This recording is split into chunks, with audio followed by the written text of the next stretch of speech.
Orang warga di Kabupaten Karanganyar nekat mencuri ponsel milik pengunjung masjid yang sedang tertidur dan terekam CCTV. Tangis haru dan bahagia mengiringi pelepasan jemaah calon haji asal Kabupaten Grobogan. Ratusan warga berebut gunungan hasil bumi di acara sedekah bumi.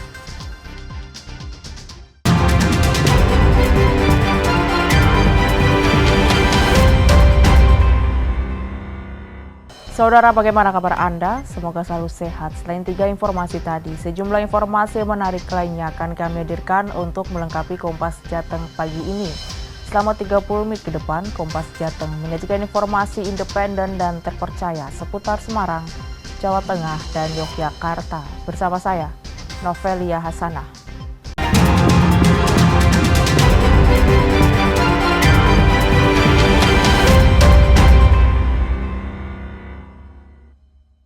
Mengawali Kompas Jateng pagi ini, Saudara, hujan dengan intensitas tinggi di wilayah Kabupaten Semarang, Jawa Tengah yang terjadi pada Minggu malam mengakibatkan tebing setinggi 20 meter longsor hingga menutup jalan penghubung antar desa.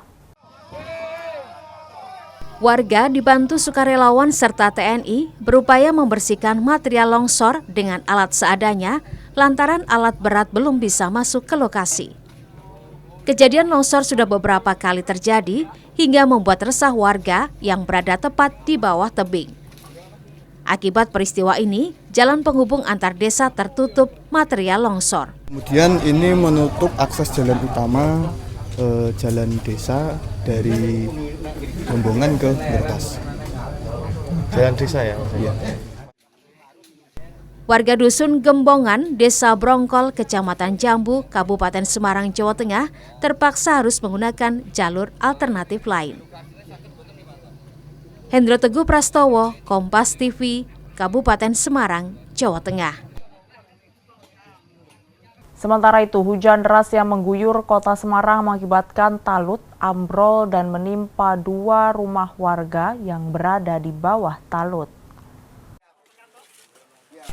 Hujan deras yang terjadi pada Senin malam memicu talut sepanjang 5 meter dengan tinggi 3 meter di wilayah Karangsawo, Kelurahan Bongsari, Kota Semarang ambrol dan menimpa 2 rumah di bawahnya.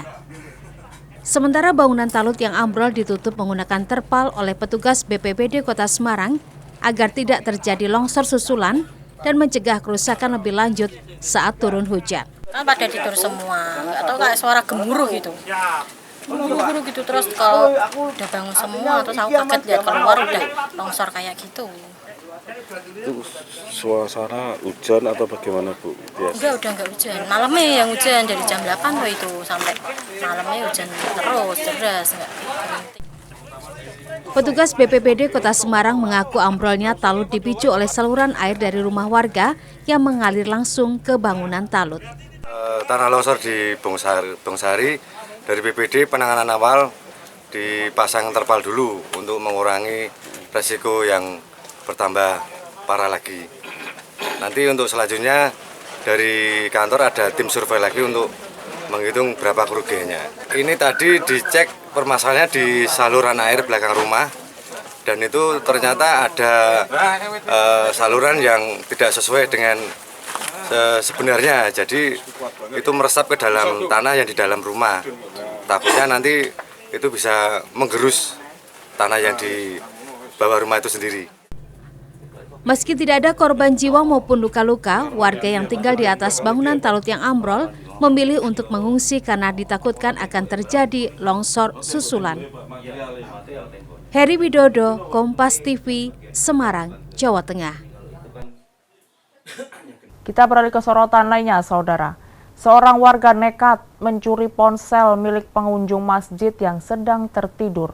Peristiwa ini terekam CCTV yang terpasang di Masjid Al-Huda di Kabupaten Karanganyar, Jawa Tengah. Inilah detik-detik pelaku mencuri ponsel milik pengunjung Masjid Al-Huda di Tegalsari, Kelurahan Bejen, Kabupaten Karanganyar yang tengah tertidur. Pelaku yang melihat korban sedang tidur langsung mengambil ponsel milik korban. Usai berhasil mencuri ponsel korban, pelaku langsung pergi meninggalkan masjid. Kebetulan yang 2 HP-nya di depannya itu nggak dikantongin. Diambil 1 dulu, kemudian ke arah utara masjid kemungkinan untuk matikan HP. Kemudian balik ke sini lagi ngambil yang HP kedua gitu. Jam 8 atau 9 itu kan bangun, tahu-tahu HP-nya udah nggak ada. Terus saya cek CCTV, ternyata ada yang ngambil. Berbekal rekaman kamera pemantau, pelaku akhirnya ditangkap. Terduga pelaku berhasil kami amankan pada hari Rabu, tanggal 7 Mei 2025. Saat ini pelaku sedang menjalani proses hukum untuk mempertanggungjawabkan perbuatannya di Polres Karanganyar. Pelaku kini ditahan di Polres Karanganyar untuk pemeriksaan lebih lanjut. Nugroho Yuliawan, Kompas TV, Karanganyar, Jawa Tengah. Tangis haru dan bahagia mengiringi pelepasan calon haji di Kabupaten Gerobokan. Nantikan informasinya usai jeda.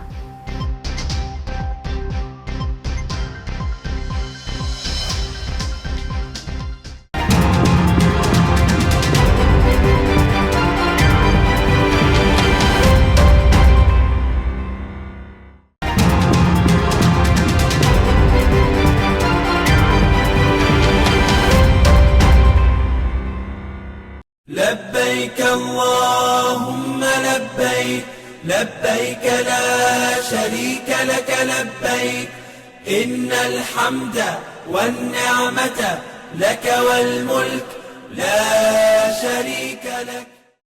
Masih di Kompas Jateng bersama saya, Novelia Hasanah.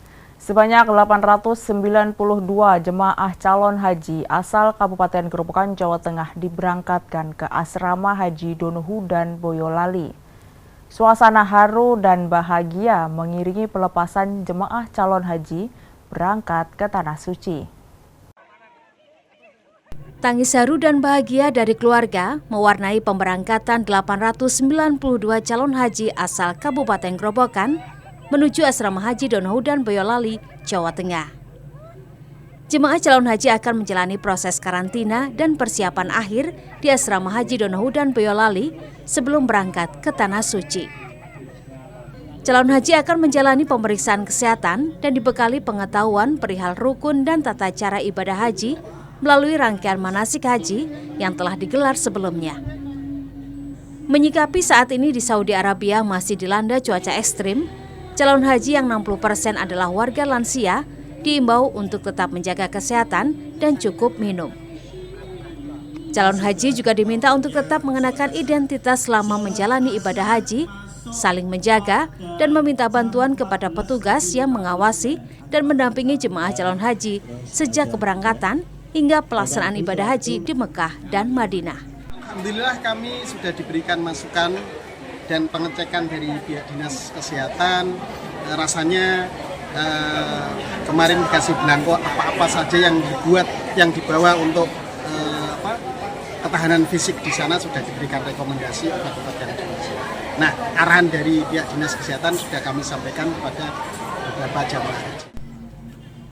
Sementara 2 orang calon haji dinyatakan batal berangkat haji karena mengalami kecelakaan lalu lintas. Gerobokan total semuanya ada 892, kloter 35 yang baru dilepas oleh Bupati, kloter 35 sebanyak 75 jemaah haji. Jadi berangkat Kemarin di Torok ada yang jatuh satu orang karena suami istri ingin mendampingi ibunya, akhirnya mengajukan untuk penundaan keberangkatan yang akan datang.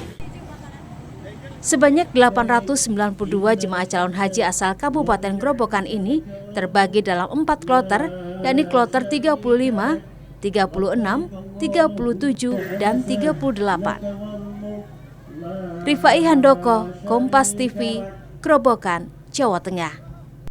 Labbaik Allahumma labbaik labbaik la syarika lak labbaik innal hamda wan ni'mata lak wal mulk لا شريك لك. Informasi lainnya, Saudara. Setelah melaksanakan prosesi detik-detik Waisak di pelataran Candi Borobudur, biksu beserta umat Buddha melanjutkan tradisi Pradaksina.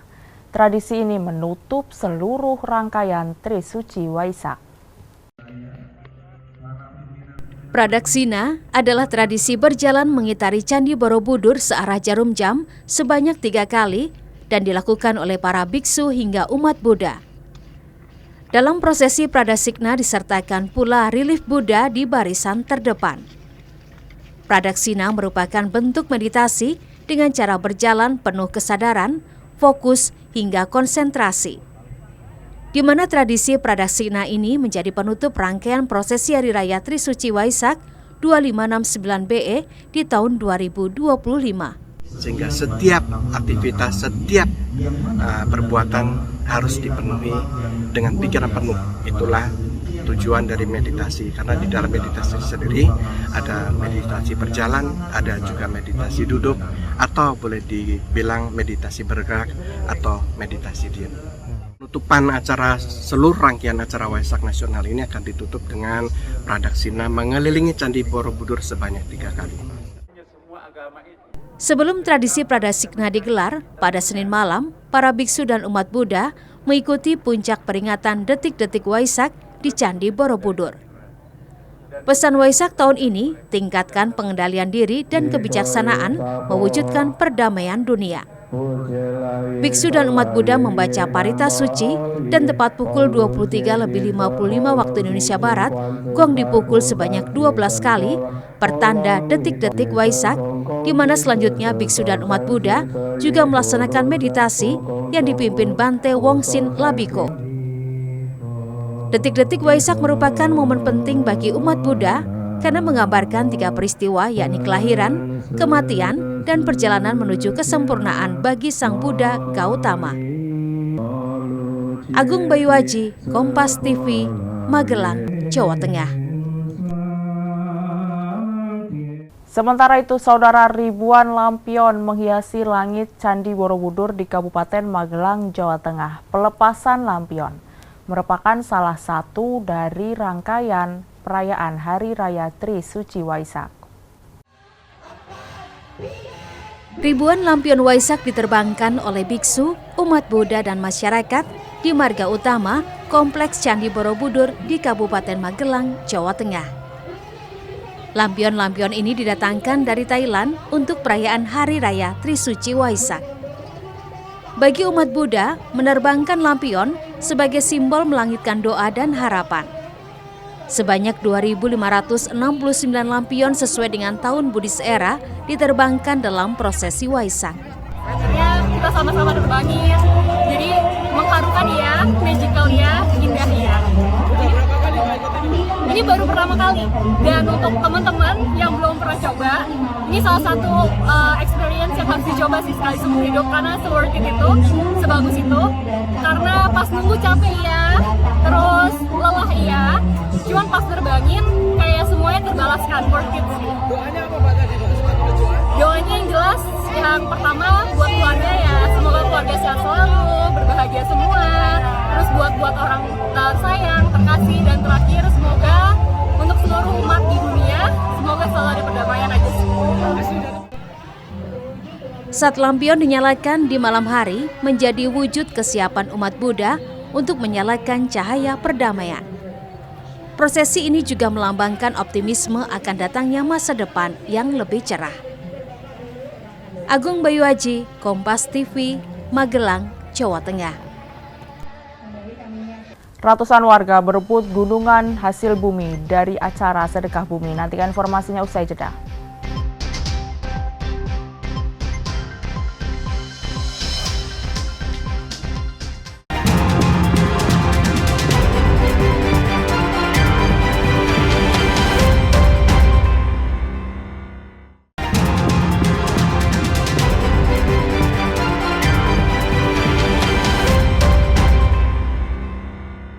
Terima kasih Anda masih di Kompas Jateng bersama saya, Novelia Sanah. Menteri Kesehatan Budi Gunadisadikin mengapresiasi capaian Jawa Tengah sebagai provinsi yang terbaik dalam melaksanakan program cek kesehatan gratis. Sebanyak 2 juta warga Jawa Tengah telah melakukan cek kesehatan gratis. Jumlah ini adalah yang terbanyak dalam hitungan skala nasional. Sebanyak 2 juta warga Jawa Tengah telah memanfaatkan program cek kesehatan gratis yang diselenggarakan oleh pemerintah pusat. Hal ini menjadikan Jawa Tengah sebagai provinsi terbaik dalam melaksanakan program tersebut. Jawa Tengah menyumbang setidaknya 40% capaian dalam skala nasional, lebih unggul daripada provinsi lain yang ada di Indonesia. Dari 4,8 juta penduduk Indonesia yang melaksanakan program cek kesehatan gratis, 2 juta diantaranya berasal dari warga Jawa Tengah. Capaian ini mendapatkan apresiasi langsung dari Menteri Kesehatan Budi Gunadi Sadikin. Capaian pemeriksaan kesehatan gratis di Jawa Tengah sendiri? Jawa Tengah paling tinggi, itu hampir 2 juta. Dari total kita ini sekarang 4,8, itu 40% dari Jawa Tengah. Dan dia bedanya agak jauh tuh dengan rekan-rekan terdekatnya, misalnya kan saingannya sama Jawa Timur, Jawa Barat ya. Kepala Dinas Kesehatan Provinsi Jawa Tengah Yunita Dias Suminar menyebut komitmen kepala daerah dan tenaga kesehatan menjadi faktor yang penting keberhasilan program ini. Jadi komitmen kepala daerah itu penting. Jadi kampanye itu mulai dari kepala daerah, tidak cuma menyampaikan bahwa harus hidup sehat tapi juga melakukan. Yang kedua, komitmen tenaga kesehatan. Tenaga kesehatan itu juga terus-menerus menyampaikan kepada masyarakat bahwa cek kesehatan gratis ini hadiah terbaik dari negara, gratis. Jadi apalagi yang kurang gitu, karena ini gratis.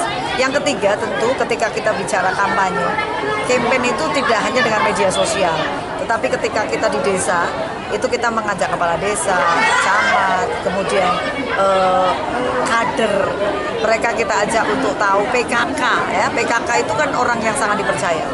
Itu yang kita lakukan dan selalu melakukan monitoring evaluasi secara periodik. Dalam kesempatan ini, Budi Gunadi Sadikin juga mengingatkan kepada para tenaga kesehatan dan masyarakat agar lebih fokus menjaga asupan harian dan pola hidup sehat dengan cara yang sederhana, seperti mengendalikan tekanan darah, kadar gula, kolesterol, dan menjaga lingkar perut. Rutin berolahraga minimal 30 menit sehari dan 5 hari dalam seminggu, serta tidur yang cukup dan berkualitas. Gina Wirana Putri, Kompas TV, Semarang, Jawa Tengah. Masih dari Kota Semarang, Saudara, pemerintah mendorong transformasi dalam tata kelola perguruan tinggi negeri melalui pendekatan berbasis inovasi. Perguruan tinggi negeri berbadan hukum diharapkan menjadi mesin penggerak ekonomi bangsa dengan riset sebagai pengungkit utama. Menteri Pendidikan Tinggi Sains dan Teknologi Brian Yuliarto berharap PTNBH bisa melakukan kegiatan untuk lebih meningkatkan pendapatan dengan banyak bekerja sama seperti industri. Menurutnya, hilirisasi hasil riset dan pengelolaan aset kampus secara produktif adalah 2 pilar penting yang dapat menjadikan PTNBH mandiri secara finansial. Kemandirian tersebut akan memberi ruang lebih luas bagi PTNBH untuk menjalankan Tridharma tanpa tergantung pada anggaran negara. Menurut Brian, di era disrupsi seperti ini, riset harus menjadi solusi nyata bagi persoalan publik, kebutuhan air bersih, energi terbarukan, hingga teknologi pangan dan kesehatan. PTNBH bisa melakukan kegiatan-kegiatan, aktivitas lebih meningkatkan pendapatan melalui kerjasama dengan industri, peningkatan riset yang bisa dihilirisasi, kemudian juga pengelolaan aset-aset yang memang karena PTNBH itu memiliki fleksibilitas dalam pengelolaan keuangan, diharapkan mampu membangun kegiatan-kegiatan bisnis yang dalam rangka meningkatkan kesejahteraan kampus.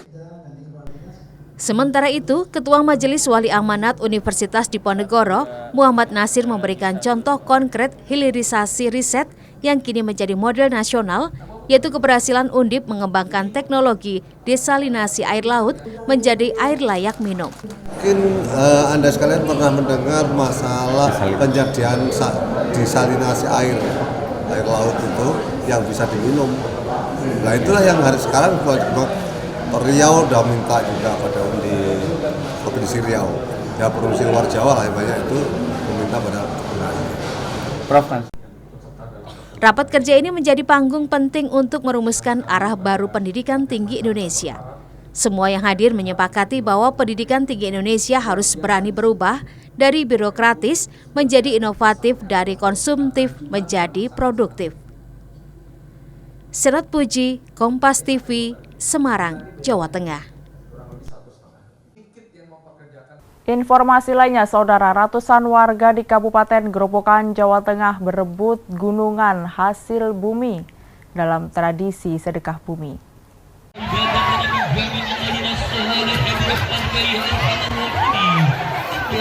Warga desa Kapung, Tanggung Harjo, Kabupaten Grobogan langsung menyerbu gunungan hasil bumi setelah selesai didoakan. Gunungan hasil bumi yang berisi sayuran seperti kacang panjang, terong, kangkung, cabai, jagung, dan buah-buahan ini ludes diserbu warga. Bahkan karena antusias warga yang tinggi, membuat hasil bumi terjatuh dan terinjak-injak. Sebelumnya, 5 gunungan hasil bumi dikirap mengelilingi desa sejauh 3 km. Tradisi ini dilakukan setahun sekali setiap bulan Apit atau Dzulqa'dah sebagai wujud syukur kepada Tuhan diberi hasil panen yang melimpah. Tradisi ya Pak, karena kita ini kan